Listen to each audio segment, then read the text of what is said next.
Sistem Pendidikan Nasional atau yang biasa disebut Sisdiknas diatur di Indonesia dalam Undang-Undang Nomor 20 Tahun 2003 tentang Sistem Pendidikan Nasional. Sisdiknas bertujuan untuk mencerdaskan kehidupan bangsa dan mengembangkan manusia Indonesia yang utuh, yaitu manusia yang beriman dan bertakwa kepada Tuhan Yang Maha Esa, berakhlak mulia, berilmu pengetahuan dan teknologi, cakap dan kreatif, mandiri, dan menjadi warga negara yang demokratis serta bertanggung jawab.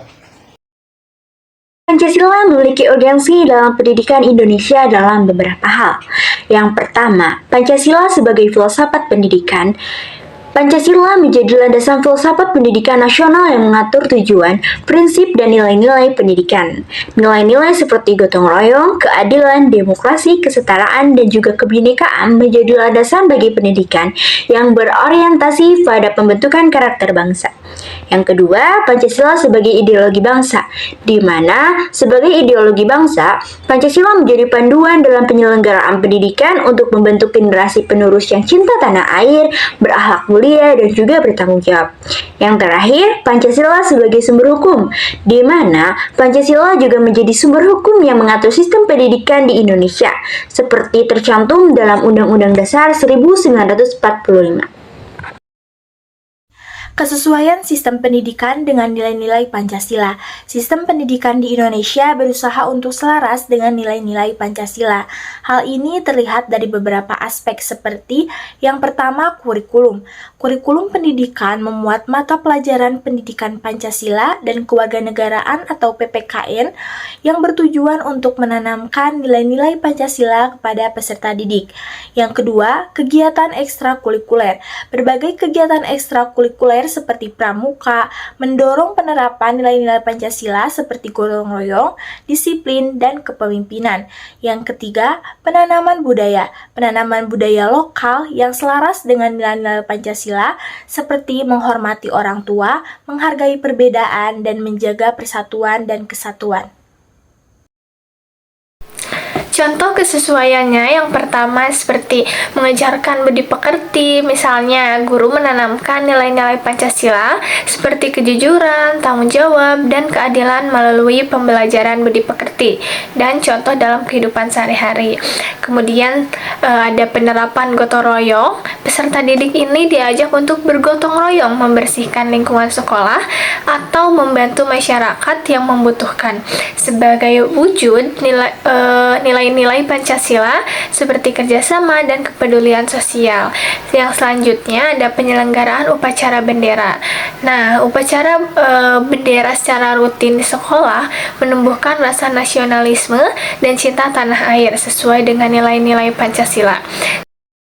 Selanjutnya, terdapat juga beberapa kekurangan dalam penerapan nilai-nilai Pancasila dalam sistem pendidikan. Di antaranya yang pertama, kurangnya internalisasi nilai-nilai Pancasila.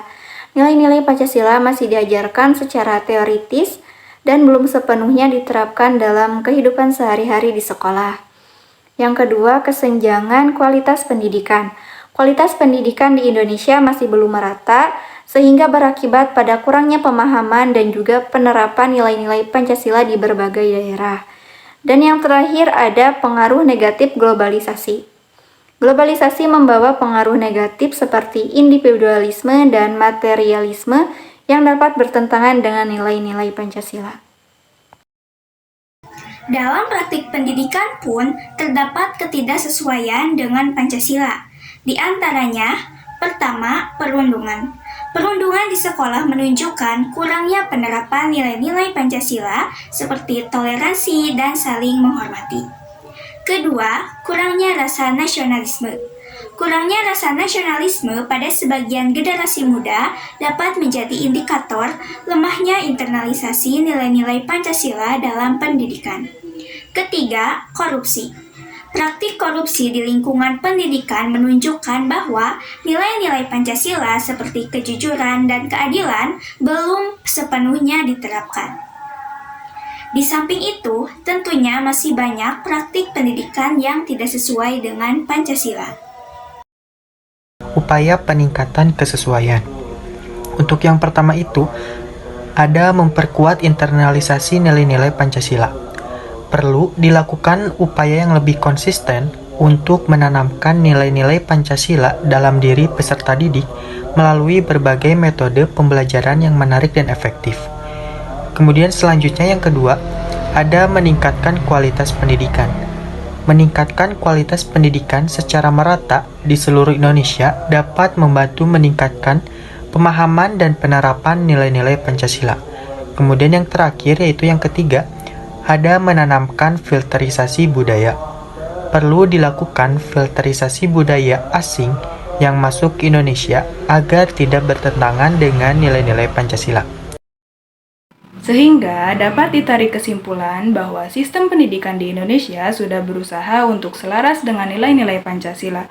Namun masih terdapat beberapa kekurangan yang perlu diperbaiki.